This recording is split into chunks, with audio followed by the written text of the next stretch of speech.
Assalomu alaykum. Arab madaniyati degan vaqtimizda ko'z oldimizga nima keldi deganda islom dini, masjid, Allohning ulug' kitobi, Qur'on, uningdan boshqa yana arab raqami, yana uningdan boshqa islomdan e'tiqod qiladigan xalqlar ko'z oldimizga keladi. Mana mushunchiliklar o'ylay olamiz. İslamdan e'tiqod qilgan xalqlarning ko'pinchisi mana mushunchiliklar ishlarni o'ylay oladi. Muşu yaqinqi zaman ichida, ya'ni 200 yilga bormagan mush zaman ichida 3 qitimliq sanoat inqilobi maydonga keldi. Bu 3 qitimliq sanoat inqilobining hammasi mushu Yevropa, Amerika davlatlarida maydonga kelgan. Shunlashqa bu davlatlar har sohada oldingi qatorda turib kelayotganning sababi mana mushundaq. Shunlashqa butun dunyoning diqqat nuqtasi g'arb dunyosiga hamda g'arb dunyosidan o'rganishga to'g'ri kelyotidi. Bir millat yangilik va taraqqiyotga yuzlanmaydi ekan, tarix betidan yo'qolib ketadiganligi muqarrar deb qaraladi ekan. Yaponiya davlati buning tipik bir misol ekan. Lekin insoniyat tarixiga nazar soladigan bo'lsak, g'arb davlatlarining bundaq taraqqiyot va oldingi qatorda turishi faqatlam texi yaqinqi zamondagi bir qancha 100 yilga boradi ekan. G'arb dunyosining hozirgi taraqqiyoti o'tgan tarixlarga vakillik qilolmaydi ekan, kelgusiga vakillik qilolmaydi ekan. Faqat bizning mushu yashayotgan davrimiz mushu davriga to'g'ri kelganligi uchun mushu davrni biz mushundoq tushunib olamiz. Mushu davrda g'arb dunyosining gullab taraqqiy qilishi g'arb dunyosining madaniyat san'atining gullangan davri bo'lib hisoblanadi ekan. Yevropa madaniyat san'atining gullangan bu davri bir kechada uxlab qopab taraqqiy qilib gullangan emas. Bularningmi besib o'tgan sabab natija jarayonlari bo'lgan. Mana bu sabab natija jarayonlariga arab madaniyati intayin zo'r to'k bilan qo'shgan va nurliq yo'l ko'rsatgan. Şuna Arab medeniyeti ve Arab medeniyetinin güllengen devri toğrısıda fikir yürgüzüşke toğrı kelgende g'arb devletlerideki profesör, alim, doktor, mutaxassislar Arab tarixiga cho'nqur hurmat bildirish, chin qalbidan qoyil va hurmat minnatdorligini ifodalaydi ekan. Nima uchun mushundaq hurmat bildirdi deganda, Arab dunyosi eng yuqori palakka yetib gullangan davrlarda Yevropa qit'asi o'rta asr davri mezgildagi eng qorong'ulik bir davr ekan. Yevropa o'rta asr 1000 yil jarayonida Yevropa xalqlari ibtidoiy davrda va qorong'ulik davrini beshidan o'tkazayotgan davr ekan. Lekin arab dunyosi bo'lsa, madaniy san'atda eng gullangan davr bo'lib, adabiyot, san'at, yangi fan texnika, madaniy san'at, ya'ni san'at, muzika, rassomchilik, muharib, o'qish, har sohada gullab yashnagan bir davr bo'lgan ekan. Shu chaqda insoniyat madaniyat taraqqiyotini mashal qilib yondirib, insoniyatga miros qoldirgan ekan.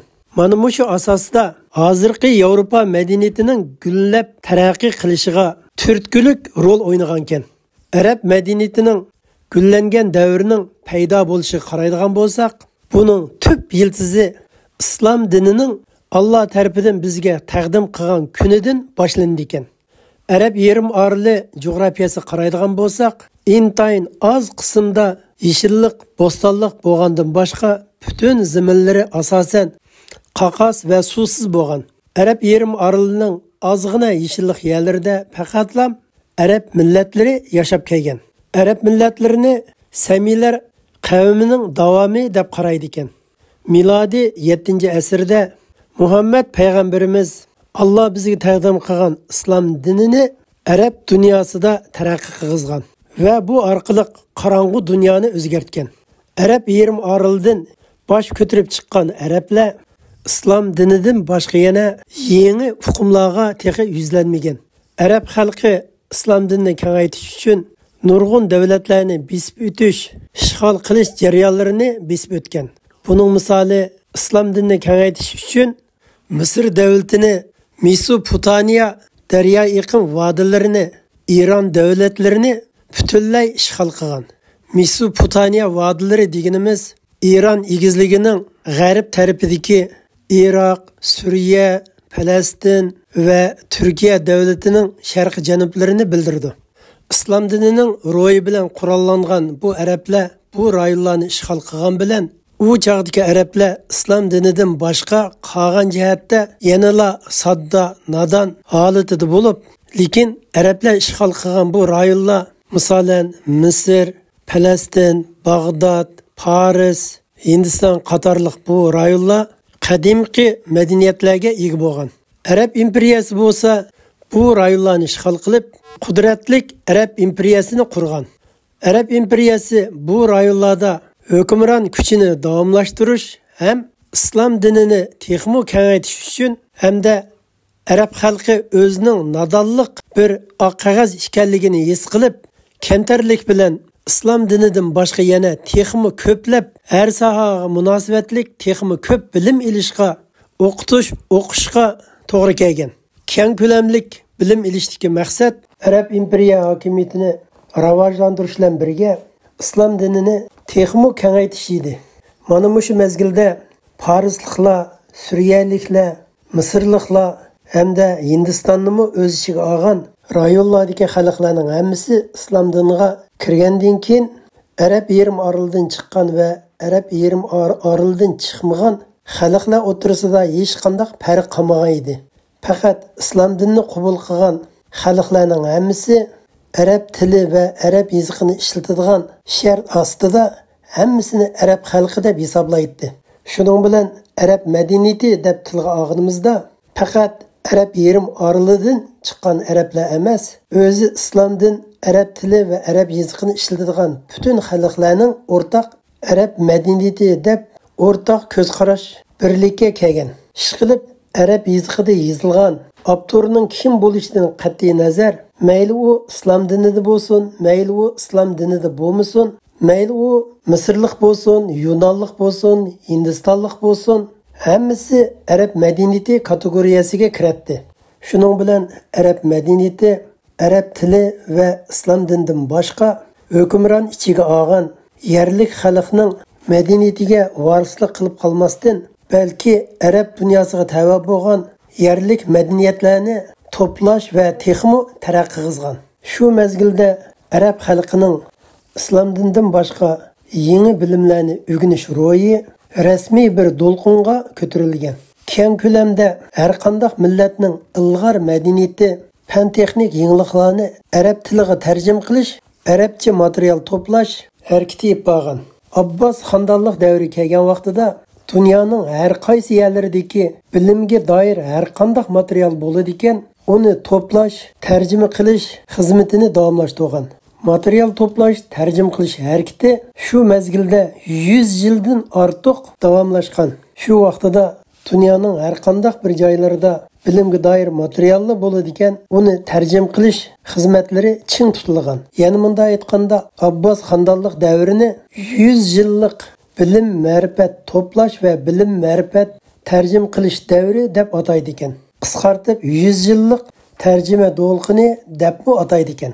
Shu mezgilda Bag'dodda dunyo bo'yicha eng cho'ng bo'lgan bir kutubxona qurilib chiqqan ekan. Bu kutubxonaga hikmatlik aql saroyi deb nom berilgan ekan. Har qanday bilimga oid material mushu saroyda tepiladi ekan. Uningdan burun Misrda Iskandariya kutubxonasi bo'lib, bu kutubxonani Rim imperiyasi tarafidan ko'ydirilib etilgan ekan. Shuning bilan Yunonistonning dunyoga mashhur nodir asarlarimi yo'qolib ketgan. Shuning bilan arab xalqi Yunonistonning nodir asarlarini va qimmatli kitoblarni dunyoning har qaysi joylaridan izlab tepib to'plash harakatini ippagan ekan. Bularning hammasini atlab tarjima qilib, hikmatlik aql sariga to'plagan ekan. Uningdan boshqa yana Faris madaniyatiga oid, Hindiston madaniyatiga oid har qanday kitob materiallarni xuddi anguchda tepib olgandek tarjima qilib saqlagan ekan. Hozir butun dunyoda ishlatilayotgan Sansipir Arab raqami mana mushu Abbos davrida maydonga kelgankan. Shu mezgildagi namoz o'qiydigan masjidlarda namoz o'qishdan boshqa yana islom dinidan boshqa yana har qanday darslar o'tiladigan, munozir qilinadigan, ya'ni bilim ilish yurtiga aylangan. Masjidlarda har qaysi pallaga oid doktor, professorlar dars so'zlaydi ekan. Bag'doddagi hikmatlik aql sari bo'lsa, eng oliy darajalik bilim ilish markaziga aylangan. Mana shu hikmatlik aql sariyida nurg'unlagan o'quvchilar, professor, doktorlar yetilib chiqqan. Ya'ni astronomiya, matematika, falsafa qatorliq fanlarda oliy maktab o'quvchilar yetilib chiqqan. Bu yerda texmo aniq eskartadiganimiz milodiy 10-asrda Ispaniyaning Andalusiya degan yerda bu yer Ömeyin sulolasining davlat tavalligi bo'lib, mana mushu yerda Kordoba universitet oliy maktabini qurgan. Hozirgi Amerikaning Harvard oliy maktabiga o'xshash. Mana mushu oliy maktabda islom din darsligini o'rganib qolmasdan astronomiya, falsafa, matematika, algebra, tibbiy davolash doktor bilimlari qatorliq ilg'or palla darsligi o'tilgan. Mana mushu mezgilda maxsus mishaga o'qish uchun Yevropadan, Osiyo qit'asidan, Afrikadan o'quvchilar kelib, muntazam shaklda bilim ilib o'qigan. Yevropaliklar bo'lsa, mana mushu fursatdan foydalanib, arab til va yunon til qomuslarini latin yoziqiga tarjima qilib, Yevropaga ilib ketish fursatiga ega bo'lgan. Shuning bilan Yevropaliklar Yunon falsafasi va Yunon fan-texnik bilimlaridan o'rganish fursatiga ega bo'lgan. Hamda Yevropaning keyingi davri uchun qimmatli asoslarni yaratgan. Hamda Yevropaliklarning madaniyat gullanish davriga yo'l ochib bergan. Keyin Vizansiya imperiyasi gumron bo'lgandan keyin nurg'unlagan Yunonliklar İtaliyaga qochib kelib olgan. Shuning bilan Yevropa davlatlarining madaniyat gullanish davri taraqqiy qilishga boshlagan. Hamda arab madaniyati insoniyatga qandoq to'hfa qo'shdi deganda, arab tili samiylar til sistemasiga tava bo'lib, arab tili, ibroniy tili, babilon tili, Efiopiya tillarining hammasi samiylar til sistemasiga tava bo'ladi ekan. Islomdan dunyoga kelgandan keyin Mekke ve Medine'deki Araplarning tili Arap o'rtaq tiliga aylangan. Islom dinining kengayishiga ergishib, Shimoliy Afrikadagi yerlik tillarning o'rniga arab tili hukmron bo'lgan. Shu mezgildagi arab xalqi adabiy san'atda intayin taraqqiygan bo'lib, she'r yozish, roman yozish qatorliq til adabiyotlar intayin taraqqiygan. Shu mezgilda Qur'oni Kerim kitoblarini o'qib tushunadigan va arab adabiyotini voyaga yetkazib o'rganadigan bir davr bo'lgan ekan. Hammamizga ma'lumki, 1001 kecha hikoya roman kitob shu davrda arab adabiyotining nodir asarlari bo'lib hisoblanadi ekan. Arab xalqi bo'lib matematikada yuksak natijalarga erishgan. Hindistondan Bag'dodga kelgan bir o'quvchi matematika ilmiy maqolasida 1dan 9gacha bo'lgan sonni o'tirib qo'ygan. Aslida 1dan 9gacha bo'lgan sonni Hindistondan kelgan raqam deb tushungan bo'lsa-mu, keyin 9 ning keyiniga 1 0 ni qo'shib arab raqami deb atalgan. Ayni vaqtida matematikada yetishgan matematika olimi Xorazm apandim arab maqolasi orqali 1dan 0dan 9gacha bo'lgan sonni insoniyatga to'nitgan. Yevropaliklar Xorazmning maqolasi orqali arab raqamini tonigan va arab raqamini qabul qilgan. Xorazm apandim bo'lib algebrada ma'lum son, noma'lum son, yildiz qatorliq hukmlarni o'tirg'a qo'ygan. Shu mezgilda Xorazm apandimni algebraning buvisi deb nom bergan. Shu mezgilda bo'libmi tibbiy davolash sohasida arablarning yaratgan natijasi nihoyat zo'r bo'lgan. Abbos davrida har qanday yerlarda doktorxonalar qurilib bo'lgan. Doktorxonalarning ichida har turli bo'limchilar qurilgan. Tashqi kasalliklar bo'limi, ichki kasalliklar bo'limi, suyak davolash doktorxonasi, ko'zni davolash bo'limi, ayollarni davolash bo'limi hammasi to'liq qurilgan. Arablar dunyoda tunji qitim tashqi kasallar yaralangan yerlarni dezinfeksiyalash va narkoz qilish texnik bilimlariga ega bo'lib bo'lgan. Shu mezgillarda nurg'unlagan mashhur doktorlar dunyoga kelgan bo'lib, shularning qatorida Ibn Sino xalq olamga to'nilgan. Ibn Sino efendim dunyoni hayron qoldiradigan tibbiy davolash sohasiga munosabatlik mashhur kitob Qomusni yozib chiqqan. Ibn Sino efendimiga doktorlarning piri deb nom bergan.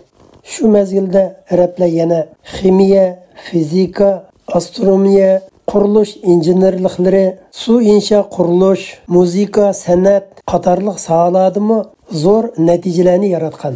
Shu mezgilda G'arb va Sharqning madaniyatlarini tadqiq qilish jarayonlarida qog'oz yasash, o'q-dori yasash, kompas qatorliq texnikalarga ega bo'lib bo'lgan.